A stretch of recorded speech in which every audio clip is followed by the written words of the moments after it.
When we used to look at it, 20, 30 years ago when I was in grad school, we would look at these very difficult computations that were needed for deep learning, and we would say, this can never happen, this can never work. Now it's clear that the model is fine, and it's just we had a very exaggerated view of complexity. I'm actually delighted and amazed how much progress we've made in 6 or 7 years. This is a shock and awe result to make you completely realize that all the old ways that you've thought about, that this is optimization and so on, is just not correct. Neuroscience is potentially even more open. Why not go to neuroscience then? Too hopeless? Yeah, it seems much more difficult, right? So with deep nets, it's clear that they work for many settings. And so you can run experiments and see what works and doesn't work and so on. With neuroscience, doing a lot more shooting arrows in the dark, and it feels like from the outside. So it seems much more challenging. This is Brain Inspired.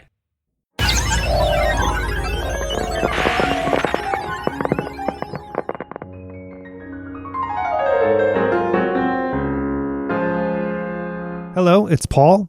Usually guests on this podcast lean toward the neuro side of neuro AI. Their expertise is on the neuro side. But today we have someone who doesn't really have a neuroscience background, but a heavy math and computational complexity and computer science background. Sanjeev Arora is a professor of computer science at Princeton. In fact, he's won numerous prestigious awards for his work in computational complexity and computer science. And he co-authored the textbook, Computational Complexity, A Modern Approach. But in the last handful of years, he's turned much of his attention to machine learning and deep learning theory. Partly, at least, because deep learning poses a challenge for mathematics. Basically, that challenge is to understand why deep learning works in a theoretical and a mathematical sense. So deep networks are really over-parameterized, which means that there are way more parameters in the model to fit than there is data to train the model. So the traditional story in machine learning would suggest that deep nets shouldn't work as well as they do. But they do work. So it's a question, why does gradient descent work? Why do deep nets generalize as well as they do when they'd be expected to overfit? One of Sanjeev's takeaways from studying deep learning theory is that optimization, that language, the way that we normally think about how deep networks learn, isn't the right way to think about how deep nets learn. So just to elaborate on that, we think of deep nets as learning solutions by minimizing some objective function, minimizing error, and doing it as efficiently as it can. Instead, Sanjeev thinks that we need to focus on other factors to explain how training works in deep nets. And similar to Omri Barak, who's been on the show, and Andrew Sachs, who was on the podcast, Sanjeev thinks that we need to pay more attention to the training algorithm itself and the learning trajectories, the process of learning that occurs as a consequence of the training algorithm. That those determine the solutions, not the objective function itself. Okay, that's a little heavy, but I wanted to introduce that overall idea a little because the discussion that we have goes kind of fast, I think. But with that little bit of background there, we talk about 2 lines of his theoretical work that support this claim by doing surprising counterintuitive things, essentially. Something people often do in deep learning theory is test what happens when you push things to their limits and even beyond their limits. One example of that is to see what happens when you make the layers in deep nets really, really big. When you do that, when you push them toward infinity, you get a situation where the space of possible solutions goes toward infinity as well. So we talk about that situation where, surprisingly, gradient descent, the common training algorithm used in deep learning, still finds a solution among those near infinite possibilities. In the other example we discuss, Sanjeev and his group play with the learning rate of the training algorithm, which controls how big of a step to take while learning within each training iteration. And they show that doing something a little crazy with the learning rate, increasing it over the course of training, which is the opposite of what is traditionally advised, that still works also, taking larger and larger steps instead of smaller and smaller steps. So we discuss all that. I get some of his thoughts later in the podcast on neuroscience and the prospects of understanding how brains work. Little spoiler, he's not as fanatic about the recent hoopla around using deep learning networks to understand brains. And we begin the conversation talking about his previous life as a computational complexity theorist. We do really just scratch the surface of many topics, actually. So I link to a couple papers and talks in the show notes for you to learn more, which I encourage. That's at braininspired.co/podcast/105. If you value this podcast and you want to support it and hear the full versions of all the episodes, you can do that for next to nothing through Patreon. Go to braininspired.co and click the red Patreon button there. Okay, here's the conversation with Sanjeev. I feel like I was sent here to help you along in your eventual transition to neuroscience. So we'll see how far along I get in that. So you have this blog called Off Convex, and you wrote about 4 years ago, you wrote on that blog, quote, "Deep learning holds many mysteries for theory." So first of all, why the name Off Convex? And do you think that sentence still holds now that it's 4 years old? Yeah, so the name Off Convex comes from off the convex path. And 5, 6, 7 years ago, when I got into this field, machine learning theory was primarily focused on convex models, convex learning models. And then the optimization and all the analysis is much easier. And so I wanted to get off that path. What is a convex model? I mean, we'll get into this a little bit more deeply, but just the overarching idea. What's a convex versus a non-convex model?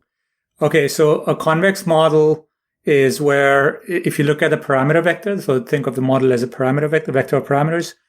If you take two different models and take their average, the average model does at least as well as average performance of the two models. And so that makes the math of optimization much easier. Yeah. Okay. I mean, the major thing that I want to ask you is, how your work on computational complexity, which is kind of your background and where you cut your teeth on all this stuff, how your work in that and theoretical computer science has influenced how you approach and think about deep learning. So you became an expert in computational complexity. You've shifted your focus over, the past decade or so to algorithms. So can you explain the shift in your interest? Actually, algorithms I was doing way before that too, but in the past decade, I've switched to machine learning and especially deep learning. That would be the shift I would say. And so computational complexity is concerned with showing that problems are hard. And maybe in the popular expositions, it's not always clear to the reader that when we mean hard in the worst case, like for worst case instances. So to give an analogy, like if we are thinking about learning problems or say classifying images, which is something we do very easily and deep nets now as well, you would phrase it as a computational problem for complexity theory using worst case instances. So those are not any images that you've seen. They are like some very crazy classification problem, some jumble of pixels, essentially cryptographic or something like that. Yeah, noise kind of, yeah. Yeah, so it would not correspond to anything that we consider computer vision. So that was computational complexity, and it has amazing insights and helps things like cryptography and so on. But it wasn't clear to me that it was so relevant to machine learning because problem instances in machine learning have a lot of structure.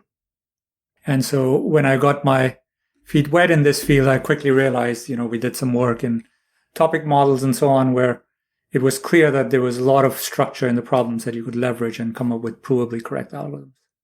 And so that was an aha moment for me, that there was something different going on in machine learning than what I'd been used to. And it seemed like a very intriguing question to understand machine learning. I mean, was it difficult to pull yourself away from the depths of computational complexity? I'm sure you're still working on those problems as well. No, actually, I don't work so much on computational complexity. No. Yeah, for the last 7-8 years. Do you think about it still, though? Because, I mean, do you think about things through that lens in general?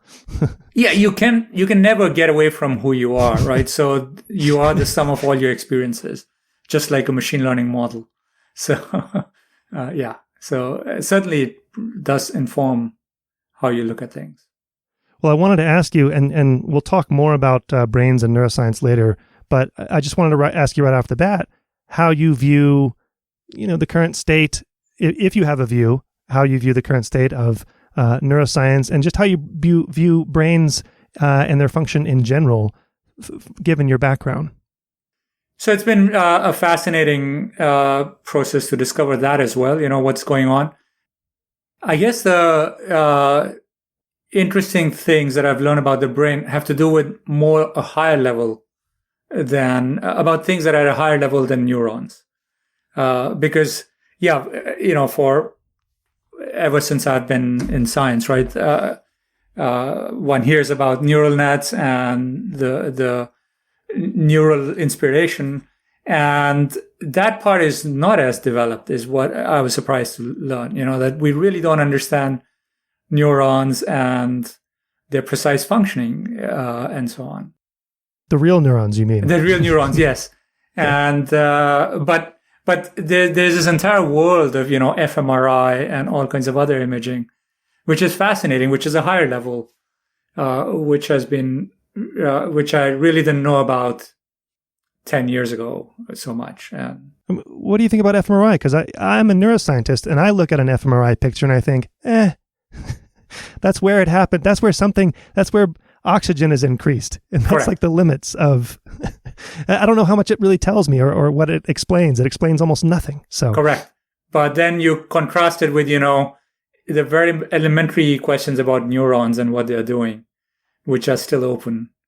Yeah. And for very good reasons, right? How do you actually see them in action and so on?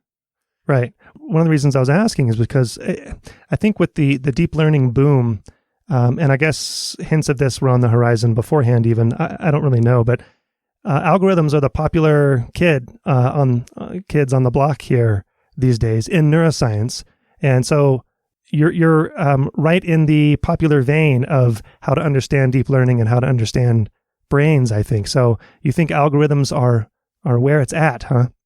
Yeah. So I guess what I would say is that there's a model, right? Which, it has a few rules and it's not so complicated, right? So those are kind of like the elements, right? Or atoms maybe.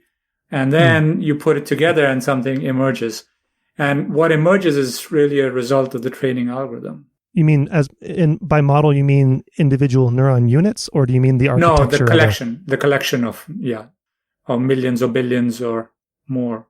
I see. Of those units. And it all gets trained. And at this point, it's very clear that the training algorithm plays a big role, maybe even the biggest role in determining what happens. So yeah, okay. Well, that's what a lot of your work has been on, and I hope we get to dive a little deeper in that.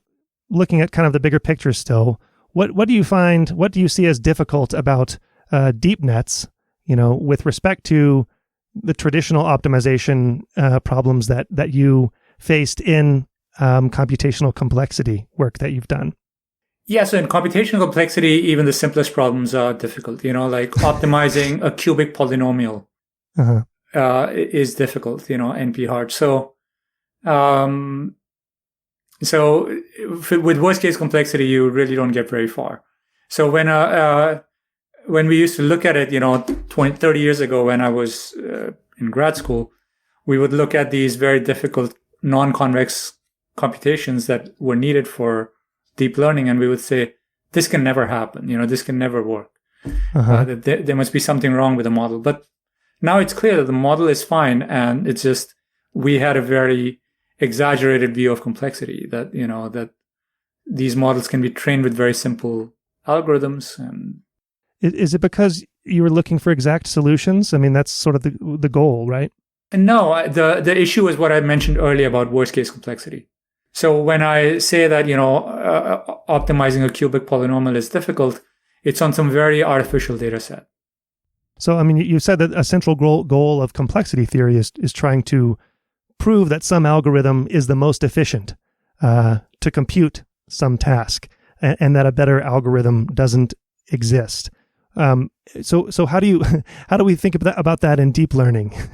Is it provable, or have you just come to accept that given an objective function, given an algorithm, and given an architecture that we can get there? Okay, so again, in computational complexity, those nice exact understanding that you hear about is very much of a worst case type, namely that for this computational task, there is this algorithm which achieves a certain performance, and then there is some set of instances, some family of instances where doing any better is NP hard or whatever, NP complete. Okay, so it just shows that, there exists a set of very adversarially chosen instances for which it's impossible to do any better. But it could be that you go out in the real world and pick up instances, and all of those you could do much better than this theoretically best algorithm. Mm-hmm. Yeah, so we know of such cases.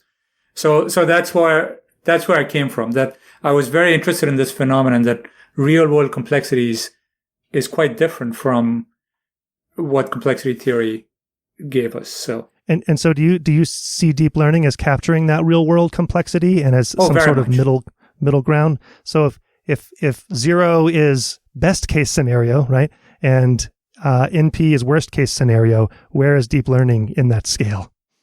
Well, it's somewhat still of an open question, but clearly the experimental success cannot be denied, right? So it's clearly for many learning tasks, it does work. Just on a broad scale also, how has your view of deep learning changed over your career? So you sort of you did some machine learning work, and then your interest gradually, if I'm correct, transitioned to deep learning. Did you see it as a super difficult problem theoretically to tackle at first, and now you're making headway, and so you see it as promising now, or how has that changed? How has your thoughts changed about deep learning? I got into deep learning and thinking about deep learning actually before the Hinton paper, because I'd met Yann LeCun. I'd invited him to some workshop, and we started chatting, and it just made sense, that this is an interesting model and we should look at it. And then the Hinton work happened, and of course the entire world was on it. So so I was very open to deep learning. Even back then, it made sense. Or maybe Yann is just very persuasive about, and even back then was. Yeah. But in terms of, how my views have evolved, it seemed like a forbiddingly difficult problem mathematically to understand it. And I'm actually delighted and amazed how much progress we've made in 6 or 7 years, including here at Princeton, amazing students and postdocs. So it's, you set the smartest people, as young people in the world, to work on it, and amazing things happen. One of the things I watched, part of the Alchemy is Deep Learning Alchemy, that series that you hosted for the Institute for Advanced Studies. And I hadn't realized that. So first of all, there's this kind of well-known, at least in neuroscience, big reproducibility crisis and reliability crisis of results. I didn't realize that was also there's at least a mini crisis or something in AI. Is that true? First of all, like, how do you see it? And then I'm wondering if there are similar reproducibility crises, just going back to the theoretical computer science side of things. It seems like there would be less, because it's more grounded in math and hardcore theory, there would be less reproducibility issues in theoretical computer science.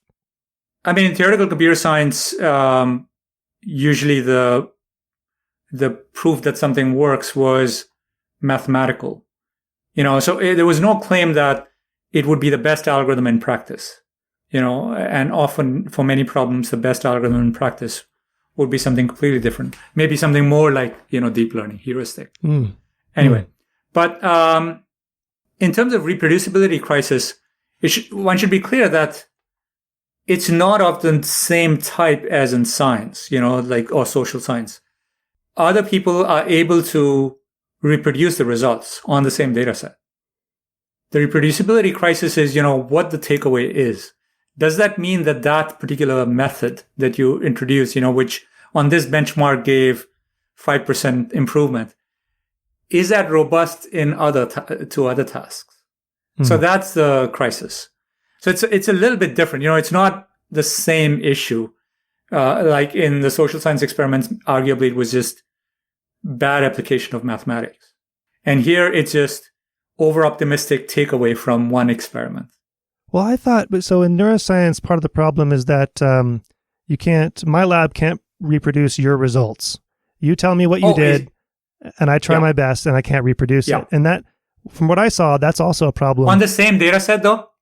Well, generally not data sets. I mean, that's changing as open science becomes more open. Yeah.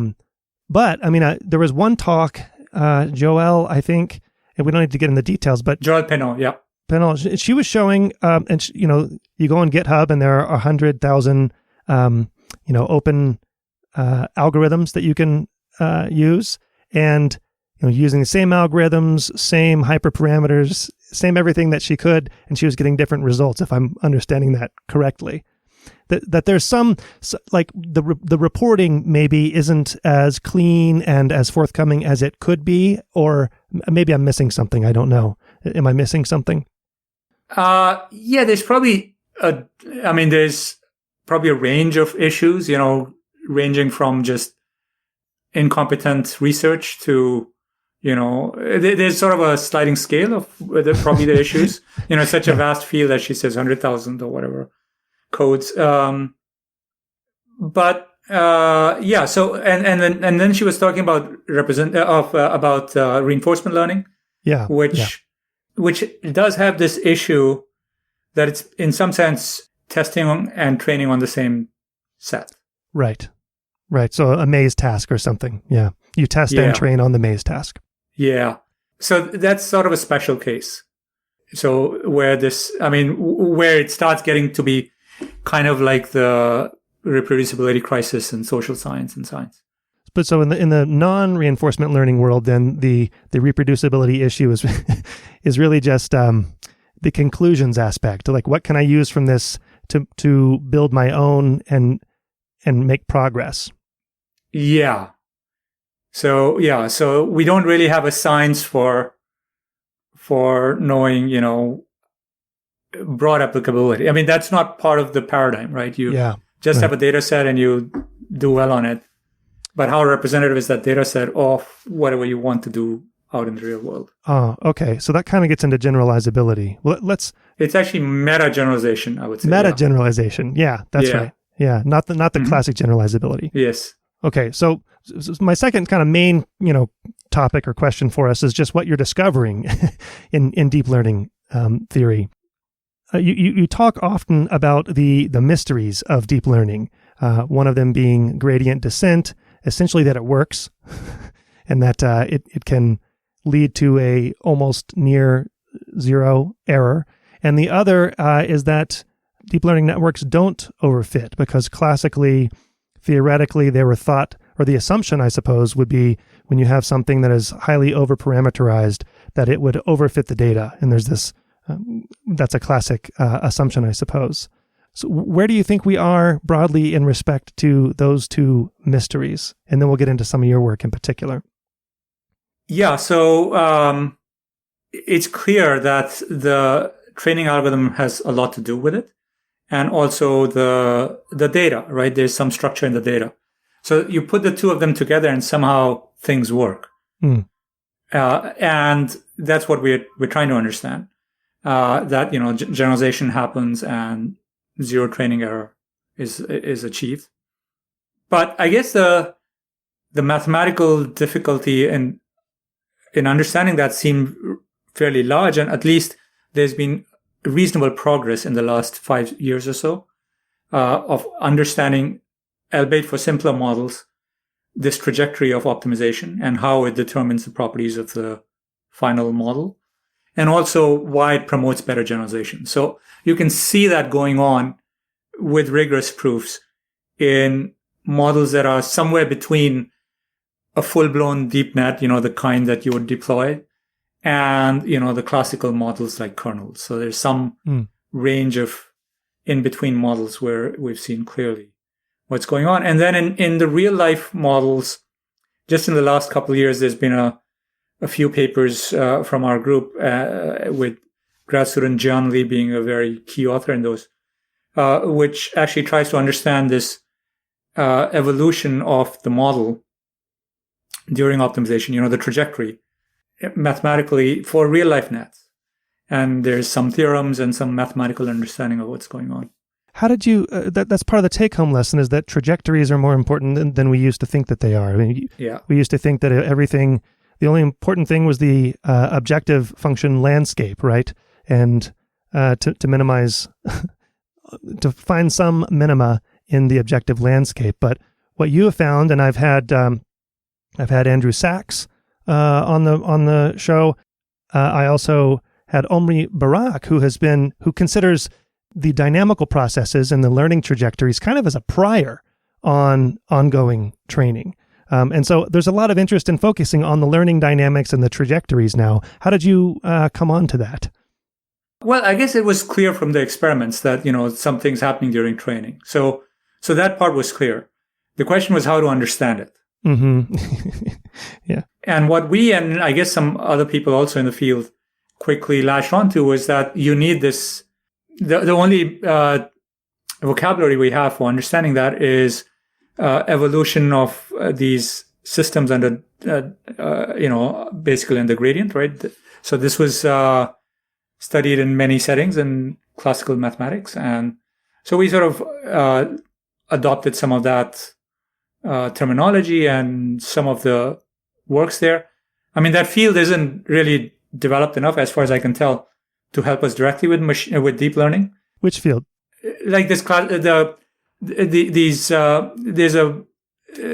a set of mathematical fields which are concerned with evolution of a high-dimensional system or multidimensional system under some kind of a differential equation. Like dynamical systems theory. For example, but there are other fields like that too. So like stochastic systems. I mean, that's more directly relevant because in deep learning, you are doing stochastic gradient descent, and that stochastic component, as far as we can tell, is important. So yeah, so we've drawn inspiration from those fields to analyze simple systems. Do we have the right vocabulary? Or do we need to invent new vocabulary to understand these things? I think the vocabulary is there. We need to invent new mathematics to figure out what's going on. So new concepts, essentially. Yeah. Even new definitions, right? I mean, yeah, this has happened for hundreds of years in science, that you are trying to understand new phenomena and you come up with new concepts, entropy or whatever, right?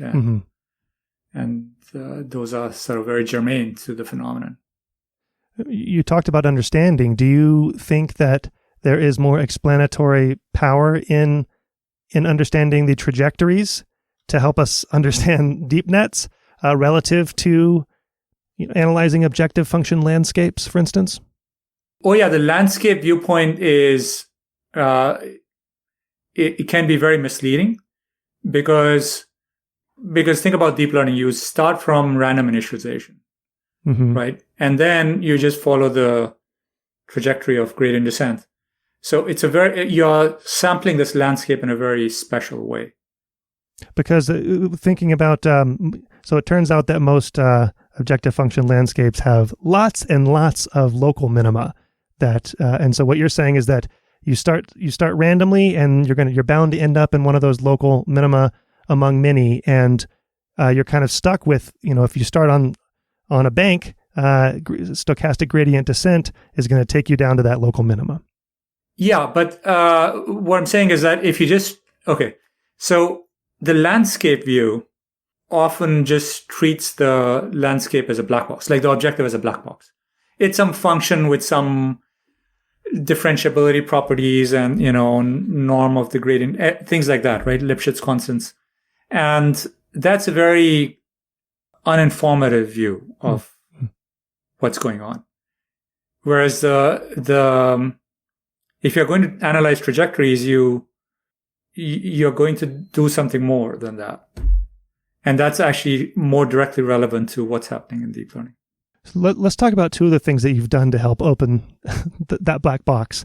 One of the things I mentioned Andrew Sachs, and one of the things that he and his collaborators have done, they've taken linear deep learning networks and made them narrow, but essentially infinitely deep. And you've gone the other route. You've made them fairly shallow, although I know that the results generalize to deeper networks as well, but made them infinitely wide. So without getting super technical, I suppose, what did you do to, and what did we learn from it using infinitely wide nets? Sorry, so that's two separate things. So I presume that with Andrew's work, you're referring to something I like a lot. He started this thinking about linear nets. Yeah. And the super wide nets are actually not linear. Those are, take your standard deep nets, LaNet or VGG, and you let the width go to infinity of a normal deep net. And so that's a different model. Yeah, so those are indeed the two models that people have analyzed very well, linear models and very wide nets. And the reason very wide nets are still kind of linear is that the analysis shows that when you follow the trajectory of training with an ultra-wide net, it ends up being this neural tangent kernel. And so that's, which is kind of related to the old kernel literature. So like in the limit of an infinitely wide net, it's a fairly simple solution that it generalizes to. Well, the optimization has a very simple solution. And then generalization is a whole other ballgame, to understand generalization of that kernel. Yeah, I shouldn't have said generalization because I know that that's a huge term. But yeah. So what is that? What would we have what would you have expected when you? I guess you did expect this because you did the math beforehand, before you did the empirical testing of the infinitely wide nets, right? Right. Well, okay.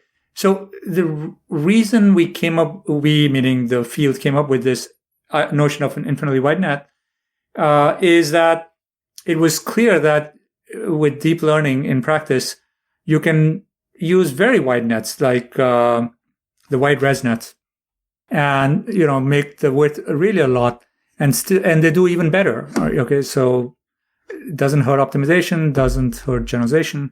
So it was clear that there's something going on during training which makes over parameterization or over provisioning not so bad or even beneficial. So I was encouraging my students and postdocs to look at that. I'm sure this was happening in other groups too, that let's look at the model I was suggesting was student teacher net, that the data is generated by a teacher net, which could be fairly small. And then you're using a student net, which is much more over provisioned compared to the teacher, to learn to classify as well as the teacher using the teacher's data. So that was the model that several people were interested in. And then from there, it went to infinitely wide nets. Is it counterintuitive that the optimal solution resembled the kernel that you were talking about? I mean, is it surprising? What would we have expected without doing the math? What would we have expected if we made our layers infinitely wide? Well, without the algorithm, without the training algorithm, infinitely wide nets really don't make sense because they can fit in everything. Right. So they were defined exactly because, empirically it was noticed that you could over provision the neural net, the learning net, a lot, and it doesn't seem to hurt performance. So it was clear that, or it felt like there should be some interesting structure there. And you always hope when you go to the infinite limit that it becomes easier to prove things, as has happened in math a lot. You talk about the thermodynamics as a inspiration for that as well. For example, yeah. But there are many other examples where going to the infinite limit gives you some new insight. So that was the natural reason to look at it. Yeah, I guess the reason it's not clear with an infinite net is because you're training it. So it could go either way. It could It could devolve to the infinite behavior, which can fit anything and sort of meaningless. But because you're training with a particular algorithm, it could be an interesting model. And that's what it turned out to be. Does that mean, so training on an infinite net, and I know that we don't want to talk about objective function landscapes, but does that entail infinite minima mathematically? Right. So the net is not infinite. It's just going to infinity. So you're looking at the limiting process as you make it bigger and bigger. And indeed, yeah, the landscape has all kinds of things going on, which are not interesting because it's just going on this one trajectory or one class of trajectories. And those turn out to be well behaved. So it's just a stark illustration of what we think is a broader phenomenon that should be studied for deep nets. So another thing that you did that seems counterintuitive is you took the learning rates and grew them exponentially. So classic deep learning, you start with a fairly high learning rate to bounce around and get out of local minima, let's say, from the objective function landscape perspective. And then you gradually lower that learning rate, or you can think of it as cooling, so that you settle in, and instead of bouncing around a minima, then you actually settle in and reach the minimum through the learning process. But you guys have shown that you did the opposite. You grew the learning rate exponentially as you trained the models and still settled on an optimal solution. Tell me more about that. Yeah, that was a huge surprise. And that's this work with a grad student, John Lee. I mean, he's the main author in that series of papers. The idea there was that, we were firstly trying to understand batch normalization, which is a very important technique in modern deep nets, that you basically are putting in some kind of normalization at each layer. The details are not important for this conversation. So that makes the net better behaved. And that was actually key to the many of the deep learning successes in the years after Hinton's paper. Batch norm was, yeah, to making large-scale deep learning work, including ResNets, which go very deep. And so it's clearly an important phenomenon. And what this work showed, and we do trajectory analysis over several papers, is that once you have batch norm, you cannot really think of the training in the traditional way that people think about optimization. Like what you just said, local minima and, jumping out of local minima. It's the wrong way to think about it. It's the wrong way. It's the wrong way to think about it. All right. I'll change my vocabulary. I don't know a good vocabulary either for this bizarre new world. But yeah, one of the things that we were discovering various things, and you try to come up with one phenomenon that catches people's attention and makes them stop and so that exponential learning rate was one that learning rates really per se have no meaning once you have batch norm. That learning rates you can mathematically show really is no different from scale of initialization, which, people don't think is such a big deal. When you initialize randomly the deep net, you use a certain scale, and it's just related to the scale of initialization. And so there's nothing more than that. Whereas people think that you tune this learning rate and things happen later on, which are magical. They don't think that it's just like the initialization, which they don't think of as such a big deal. And so you can even have the learning rates increasing exponentially, and optimization works, provably.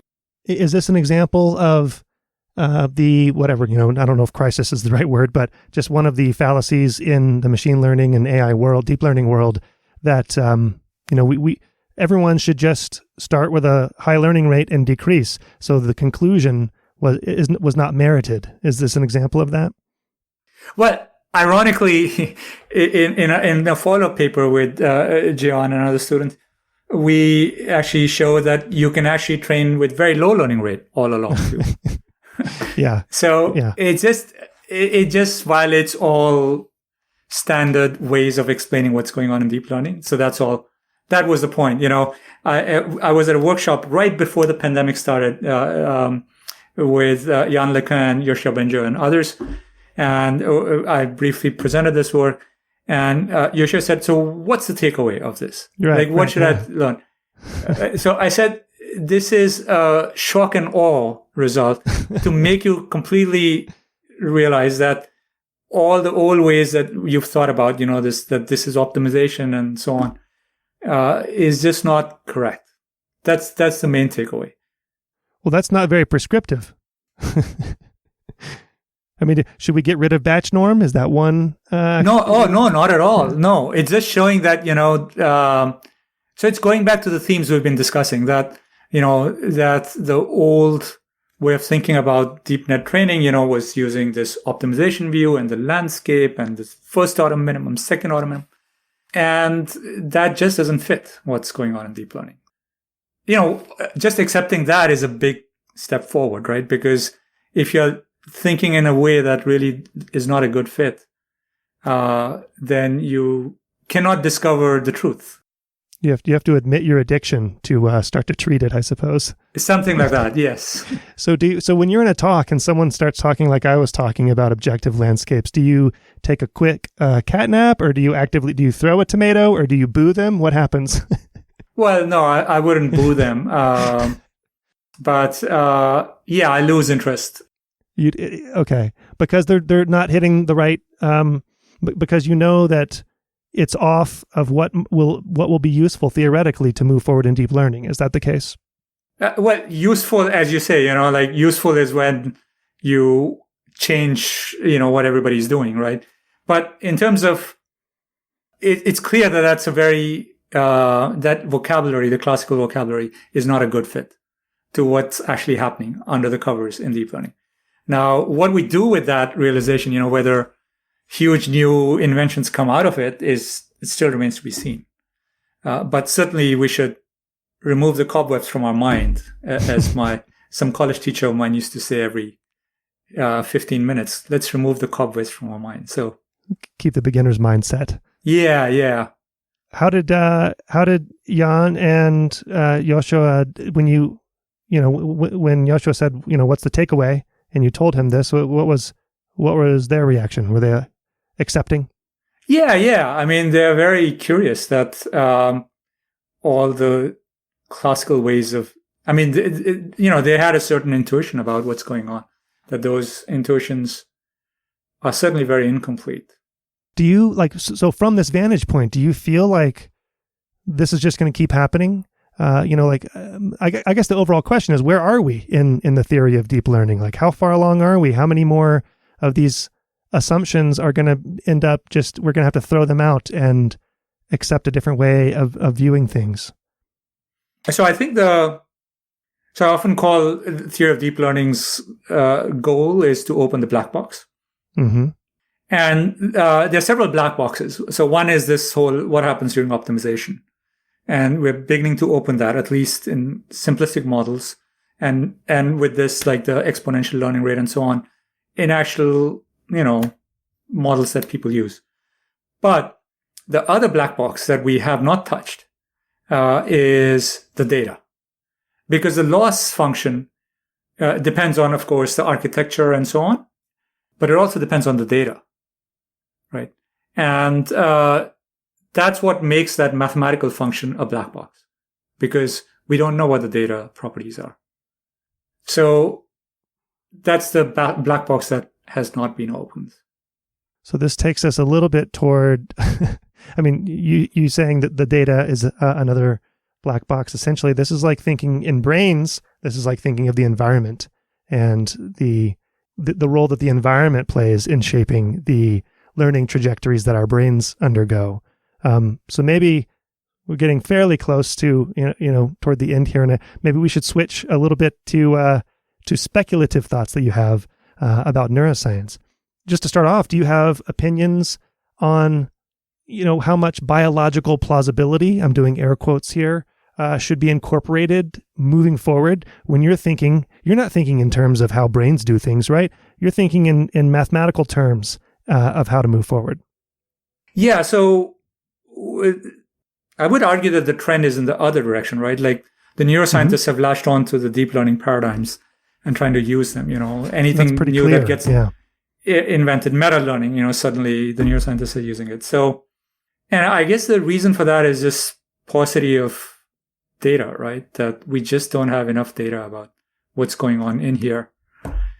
So people are trying to see what goes on in artificial nets. But we can't latch on to everything as neuroscientists. So, for instance, we would be hesitant to latch on to the exponentially growing learning rates. And with regard to infinitely wide nets, how to think about that in terms of brains? Are we just massively over-parameterized toward the limit of infinity then? Or, Yeah, no, I wouldn't suggest there's a takeaway of all these things to the brain. Yeah, so, batch norm is almost certainly not biologically plausible. Right. So, so these are, in general, it's almost certainly going to be the case that whatever intelligence will emerge out of computers will be very different from human intelligence, and in many ways. So it would have to be, right? Yeah. The more I learn, the more I think about it. Even the concept of artificial general intelligence doesn't mean anything to me, and especially human level AI. I don't know. It seems like an empty concept to me. Do you agree? Empty in what way? Well, the AI that we will end up building, we're not going to replicate human intelligence, That's right? So it's going to have more resources in some domains, be more specialized, be more general in other domains, etc. And it would be silly to... The only reason to build human-level AI that I can see is to help understand human intelligence, not to build great AI because we're so limited. So you That's agree? Right. Yeah, I agree. Yeah, that's quite clear that computers have the advantage that you can string together millions of computers, right? And they can share their experiences, and it's just a very different kind of learning. I can't learn from your experiences because the bandwidth of communication is so low. Maybe AI will help that, though. AI with brain-computer interfaces, right? That's happening. Maybe, yeah. That's very far in the future. I think so as well. There's a recent push that I would like to ask your opinion about. I don't know if it's push. There's a recent opinion that neuroscience would do well to focus, in terms of understanding brains. We all understand brain function and minds. Well, given the success of deep learning, that we might do well to focus to understand brains. We might do well to focus on objective functions, on the architectures, and the learning algorithms, and that somehow grasping those will provide some explanatory purchase on how brains are working. Does this seem like a fruitful approach to you? No. Why not? So firstly, it's not obvious to me at all that brains are optimizing an objective. Let me say, is the world optimizing an objective? Our evolution is, right? Well, interesting you say that because, there are thinkers about evolution who think that evolution is also completely hooked on the wrong terminology. Like maybe you should talk to Christos Papadimitrou sometime. Oh, good. Okay. Yeah. So, what's going on in evolution and in life is there are all these creatures and they have these needs and they interact based on those needs. But is that clear that this interaction amounts to gradient descent or whatever on some global objective? That's not clear. Yeah, right? I shouldn't have brought up evolution. It's not. I agree. Right. No, but then brains are also like that, right? There's neurons, and it's not clear how they decide to link up or what even drives that. It is some kind of a system of entities interacting. It's not clear. Maybe is there selfishness among neurons? I don't know. The selfish neuron. Right. So in general, it seems very naive and, I don't know, 19th century or 20th century to think that interactions of some complicated enough system of many entities, of 100 billion entities, is gradient descent on some objective, right? That doesn't feel right to me. So you think that's oversimplistic, that maybe neuroscience is just taking the success of deep learning too much to heart and thinking, well, the brain must be doing deep learning? Well, let me clarify that a little bit. So, for instance, from the linear nets, something that we discussed earlier. Mm-hmm. So there's two levels of gradient descent, right? So there's, that individual neurons are doing some process, right? And then there's the purpose of the overall entity, right? What is it trying to do? And even in linear nets, you see that, the gradient descent on some objective, but what the end-to-end net is doing, right? When you stack up all the layers and look at the end-to-end functionality, that's something very different. So, that is what we're seeing. We're seeing the behavior.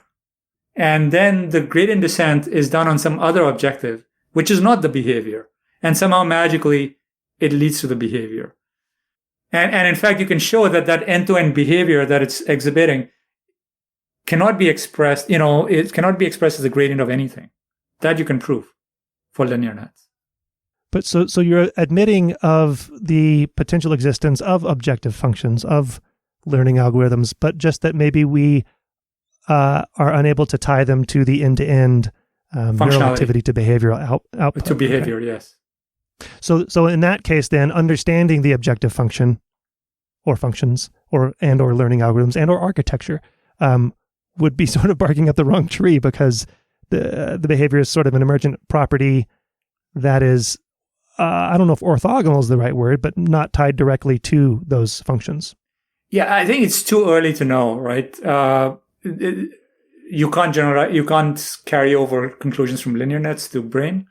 But it does show, something that's clearly mathematically very possible. And given that it happens even for linear nets, I would say it's probably the way things happen all the time. That, you have systems of interacting units, and their overall behavior is some complicated thing which you cannot understand in a very easy way from the atomic interactions, right? That's just the takeaway from science, right? Like how, as we run into complex things, that's probably happening. So you interact with neuroscientists pretty frequently, especially at these, at these workshops and conferences that... Also at Princeton a little bit, yeah.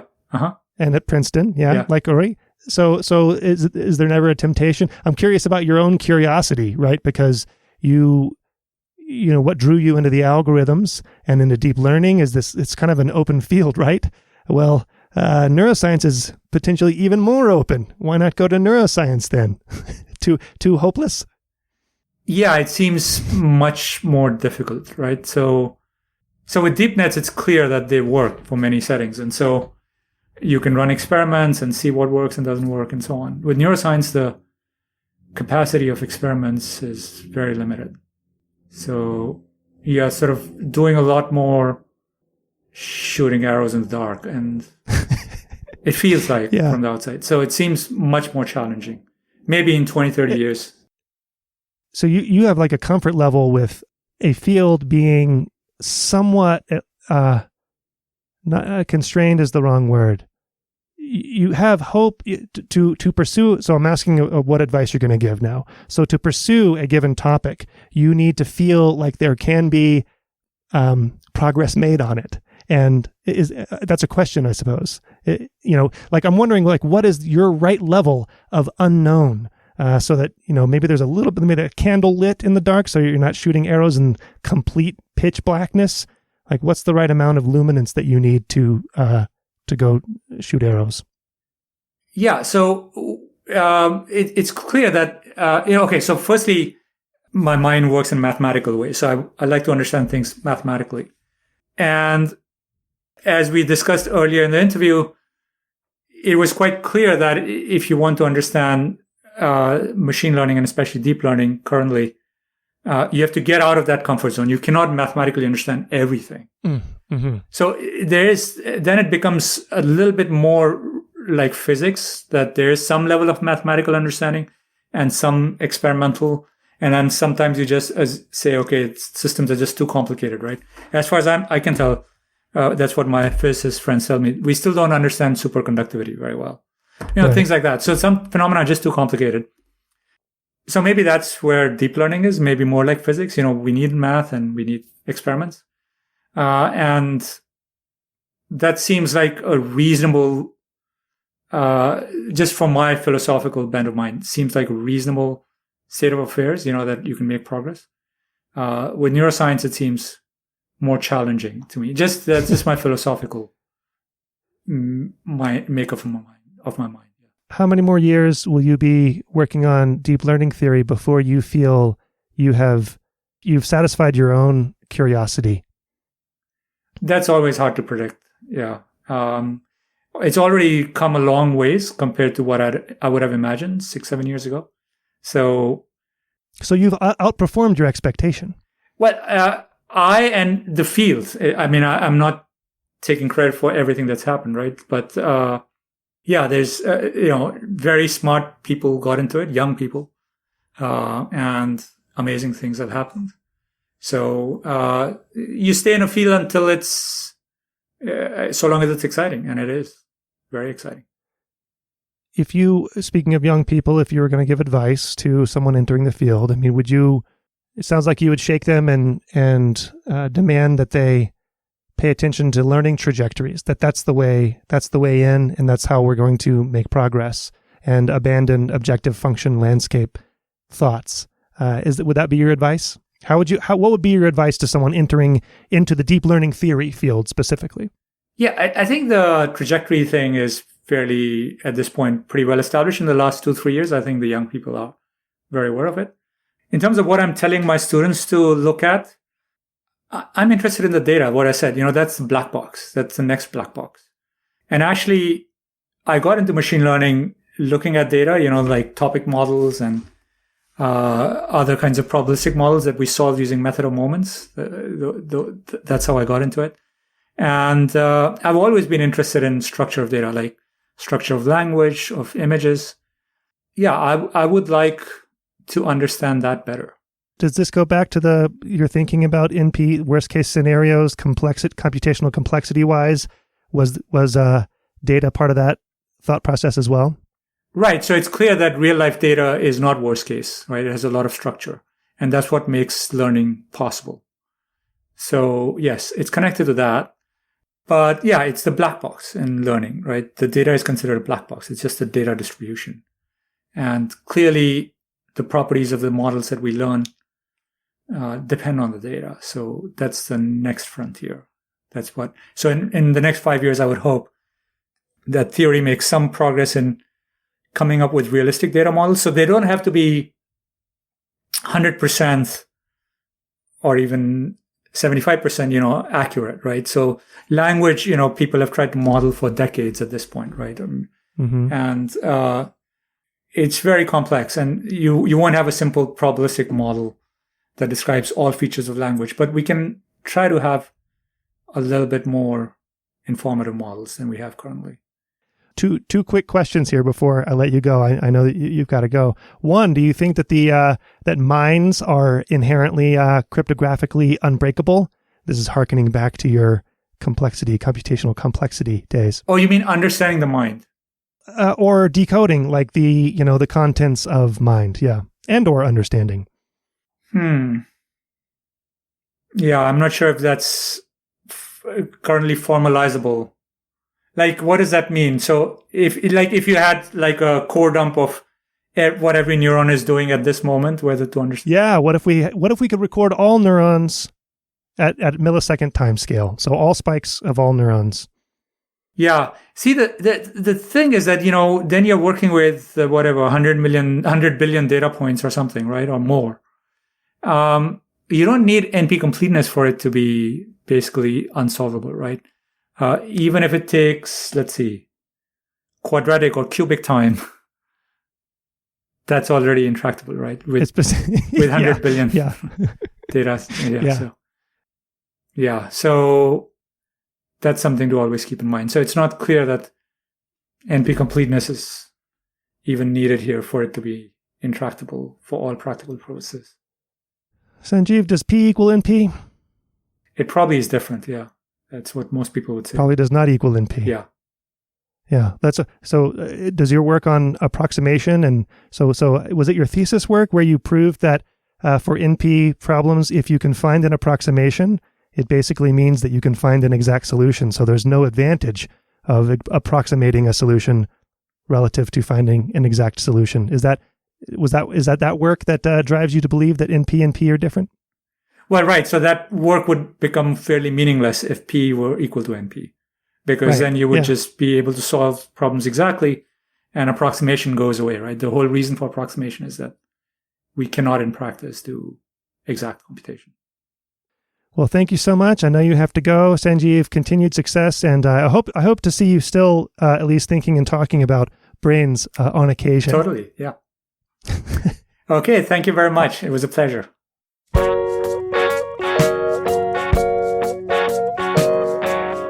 Brain Inspired is a production of me and you.